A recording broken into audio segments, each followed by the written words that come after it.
ദൈവനാമത്തിന് മഹത്വമുണ്ടാകട്ടെ.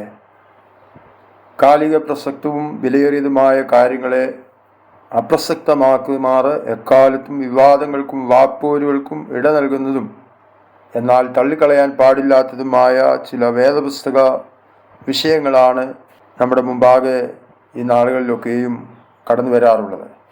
അതിൽ പ്രധാനപ്പെട്ട ചിലത് ദശാംശം, ആഭരണസാരണം, സഭയിൽ സ്ത്രീകൾ ആയിരിക്കേണ്ട വിധം, വിവാഹമോചനവും പുനർവിവാഹവും തുടങ്ങി മറ്റ് പലതും. എക്കാലത്തും ഇവയോടെ അനുകൂലിക്കുന്നവരും വിയോജിക്കുന്നവരും നമ്മുടെ ഇടയിൽ ഉണ്ടാകാറുണ്ട്. എന്നാൽ ഈ വിധ കാര്യങ്ങൾ ഏത് പ്ലാറ്റ്ഫോമുകളിൽ എപ്പോഴൊക്കെ ഉപയോഗിക്കാം എന്നുള്ള കാര്യങ്ങൾ ബോധപൂർവമോ അല്ലാതെയോ പലരും മറന്നുപോകുന്നു. ഓരോരുത്തരും തങ്ങളുടെ ആശയങ്ങളെ പല രൂപത്തിലും ഭാവത്തിലും വെളിപ്പെടുത്തുന്നു. ഇതിൻ്റെയൊക്കെ പരിണിത ഫലം പലപ്പോഴും ഗുണത്തെക്കാളേറെ ദോഷകരമായി ഭവിക്കുന്നു എന്നുള്ളതാണ് യാഥാർത്ഥ്യം. ഇപ്പോൾ ഈ മീഡിയയിൽ കൂടി ആഭരണധാരണം എന്ന വിഷയം സംബന്ധിച്ച് നിങ്ങളുടെ മുമ്പിൽ ഞാൻ വരുവാനുള്ള കാരണം ആദ്യമേ വ്യക്തമാക്കിക്കൊള്ളുന്നു.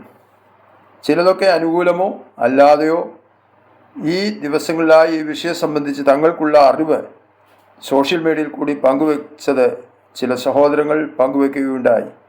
ഈ വിഷയം സംബന്ധിച്ച് അവരുടെ അറിവുകളെയോ ആശയങ്ങളെയോ പദാനുപദമായോ അല്ലാതെയോ ഖണ്ഡിക്കുകയോ തിരുത്തുകയോ ചെയ്യുക എന്നുള്ളതല്ല ഇതുകൊണ്ട് ഞാൻ ഉദ്ദേശിക്കുന്നത്. മറിച്ച് ഈ വിഷയം സംബന്ധിച്ച് ദൈവം എനിക്ക് നൽകിയിട്ടുള്ള തിരുവചനാടിസ്ഥാനത്തിലുള്ള വെളിപ്പാടുകളെ നിങ്ങളുമായി പങ്കുവെക്കുക എന്ന് മാത്രമേ ഞാൻ ആഗ്രഹിക്കുന്നുള്ളൂ. എൻ്റെ ആശയങ്ങളെ നിങ്ങൾക്ക് പൂർണ്ണ സ്വാതന്ത്ര്യത്തോടെ അംഗീകരിക്കുകയോ തള്ളിക്കളയുകയോ ഖണ്ഡിക്കുകയോ അല്ല, തെറ്റെന്ന് തോന്നിയാൽ വേദപുസ്തകാടിസ്ഥാനത്തിൽ തിരുത്തുകയോ ചെയ്യുവാൻ പൂർണ്ണ സ്വാതന്ത്ര്യവും ഉണ്ടാകുന്നതാണ്. വിശുദ്ധ തിരുവചനത്തിൽ നമുക്ക് മനസ്സിലാക്കുവാനായി കഴിയുന്നതായ ചില കാര്യങ്ങളുണ്ട്. പൊന്ന്, വെള്ളി തുടങ്ങിയ വസ്തുക്കൾ സംബന്ധിച്ചുള്ളതാണവ. എന്നാൽ പൊന്ന്, വെള്ളി തുടങ്ങിയ വസ്തുക്കൾ പുരാതന കാലങ്ങളിൽ മനുഷ്യർ നാം ഇന്ന് ക്രയവിക്രയങ്ങൾ ചെയ്യുവാൻ രൂപ ഉപയോഗിക്കുന്നത് പോലെ ഉപയോഗിച്ചിരുന്നു എന്ന് നമുക്ക് മനസ്സിലാക്കുവാനായിട്ട് കഴിയുന്നുണ്ട്. ബൈബിളിൽ നിന്ന് ഇതോടുള്ള ബന്ധത്തിൽ നമുക്ക് മനസ്സിലാക്കുവാൻ കഴിയുന്ന ഒരു ഭാഗമാണ് പത്രോസും യോഹന്നാനും ദൈവാലയത്തിലേക്ക് വരുമ്പോൾ അവരുടെ മുമ്പിൽ കൈ നീട്ടുന്ന ജന്മനാ മുടന്തനായ മനുഷ്യനോട് പറയുന്നതായ വാക്കുകൾ. വെള്ളിയും പൊന്നും എനിക്കില്ല, എനിക്കുള്ളത് നിനക്ക് തരുന്നു, നസറേനായ യേശുവിൻ്റെ നാമത്തിൽ നടക്കാം. വ്യക്തിപരമായി ഞാൻ വിശ്വസിക്കുന്നു, നമ്മുടെ സമ്പാദ്യങ്ങളായി പണം, വസ്തുവകൾ തുടങ്ങി നാം ഉപയോഗിക്കുന്നത് പോലെ പൊന്നോ വെള്ളിയോ വിലയേറിയ മറ്റെന്തെങ്കിലും വസ്തുക്കളോ നാം ഉപയോഗിക്കുന്നതിൽ തെറ്റില്ല. നാം എന്തുപയോഗിക്കുന്നു എന്നതിനേക്കാൾ ഈ വസ്തുവകകൾ നാം എന്തിനു വേണ്ടിയാണ് ഉപയോഗിക്കുന്നത് എന്നതാണ് പ്രാധാന്യമർഹിക്കുന്നതായ വിഷയം. പണമാകട്ടെ, വസ്ത്രങ്ങളാകട്ടെ, മറ്റെന്തെങ്കിലും ആകട്ടെ, നാം എന്തിനു വേണ്ടി എങ്ങനെ ഉപയോഗിക്കുന്നു എന്നുള്ളത് നാം ഓരോരുത്തരും കൃത്യമായി കണക്ക് കൊടുക്കേണ്ടതുമാണെന്നുള്ളത് മറന്നു പോകരുത്. ഇത് സംബന്ധിച്ച് എൻ്റെ പഠനങ്ങളിൽ ഞാൻ മനസ്സിലാക്കിയതായ ചില വസ്തുതകളെ പറ്റി പറയുവാൻ ആഗ്രഹിക്കുന്നു. ആഭരണം ഒരു അലങ്കാര വസ്തുവാണ്.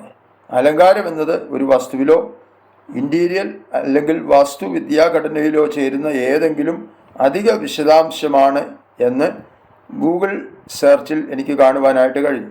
അത് നമുക്ക് കൂടുതൽ രസകരമോ ആകർഷകമോ മനോഹരമോ ആക്കുക എന്നതിനപ്പുറം മറ്റൊരു ഉദ്ദേശത്തിനും വേണ്ടിയുള്ളതല്ല എന്ന് അവിടെ മനസ്സിലാക്കുവാനായിട്ട് കഴിയുന്നുണ്ട്.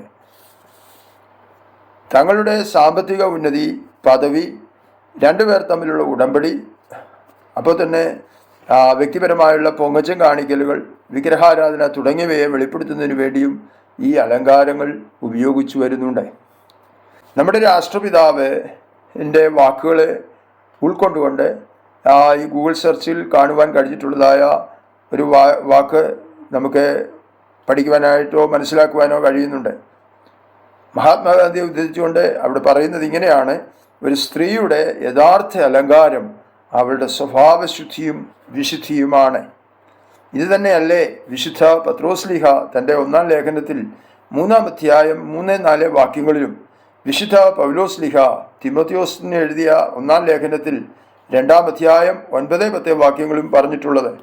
നിങ്ങളുടെ അലങ്കാരം ഇങ്ങനെ പുറമേ ഉള്ളതല്ല, ദൈവഭക്തിയെ സ്വീകരിക്കുന്ന സ്ത്രീകൾക്ക് ഉചിതമാകും വണ്ണം ഹൃദയത്തിൻ്റെ ഗൂഢമനുഷ്യൻ തന്നെ ആയിരിക്കണം എന്നുള്ള ദൈവകൽപ്പനകൾ. അതാണ് ദൈവസന്നിധി വിലയേറിയത്. ഒന്നുകൂടെ ഞാൻ ആ വാക്ക് പറയട്ടെ. നിങ്ങളുടെ അലങ്കാരം ഇങ്ങനെ പുറമേ ഉള്ളതല്ല, ദൈവഭക്തിയെ സ്വീകരിക്കുന്ന സ്ത്രീകൾക്ക് ഉചിതമാകും വണ്ണം ഹൃദയത്തിൻ്റെ ഗൂഢമനുഷ്യൻ തന്നെ ആയിരിക്കണം. അത് ദൈവസന്നിധിയിൽ വിലയേറിയതാണ്. 1 തിമോഥെയോസിൻ്റെ ലേഖനം 3-ാം അധ്യായം 15-16 വാക്യങ്ങളിൽ ജീവനുള്ള ദൈവത്തിൻ്റെ സഭയാകുന്ന ദൈവാലയത്തിൽ നടക്കേണ്ടത് എങ്ങനെയെന്ന് നീ അറിയേണ്ടതിന് എന്ന് പറഞ്ഞിട്ട് ദൈവഭക്തിയുടെ മർമ്മം എന്താണെന്ന് വ്യക്തമാക്കുന്നുണ്ട്. അത് വെളിപ്പെടുത്തുന്നത് ഇങ്ങനെയാണ്: അവൻ ജഡത്തിൽ വെളിപ്പെട്ടു, ആത്മാവിൽ നീതീകരിക്കപ്പെട്ടു, ദൂതന്മാർക്ക് പ്രത്യക്ഷനായി, ജാതികളുടെ ഇടയിൽ ശ്രദ്ധിക്കപ്പെട്ടു, തേജസ്സിൽ എടുക്കപ്പെട്ടു. ദൈവഭക്തിയുടെ ഈ മർമ്മം വലിയത്. ഈ യേശുവിനെയാണ് നമ്മുടെ ജീവിതത്തിൽ നാം വെളിപ്പെടുത്തേണ്ടത്. ഹൃദയത്തിൽ നിറഞ്ഞു കവിയുന്നതാണ് നമ്മുടെ വായിൽ കൂടെ പുറത്തു വരുന്നത്. ഹൃദയത്തിൽ നിറഞ്ഞു കവിയുന്നതിൻ്റെ ആ വെളിപ്പെടലുകളാണ് നമ്മുടെ ജഡ ശരീരത്തിൽ വെളിപ്പെടുത്തേണ്ടത്.